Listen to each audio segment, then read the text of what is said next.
Ho trovato questa pasta brisée in offerta al supermercato e quindi andiamo a realizzare una torta salata a base di verdure, ma con delle proteine anche sotto forma di uova. Quindi mettiamoci a lavoro. Facciamo bollire del cavolo viola, così a pezzi, e quindi passiamolo in padella con un po' di cipolla e lo facciamo soffriggere con dell'olio extravergine d'oliva. Un po' di cicoria. Laviamola e quindi mettiamola a bollire con poca acqua, non esagerate con l'acqua, appena che copra la nostra cicoria. Eccola qui in cottura. Friggiamo delle cipolle borrettane, filo d'olio extravergine e basta, niente di più. E sale. Da questa parte abbiamo dei carciofi teneri, li facciamo soffriggere con un filo d'olio, prezzemolo, aglio e cipolla, fino a cottura. Andiamo a bollire 5 uova. Partiamo con acqua fredda, naturalmente.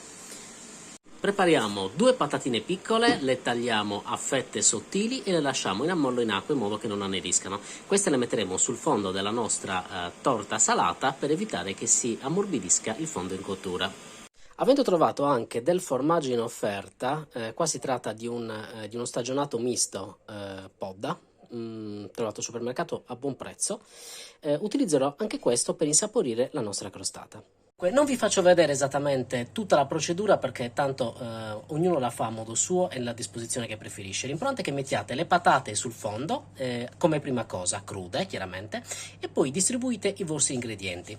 Quindi andiamo in forno e buon appetito, vi faccio vedere poi il piatto completato.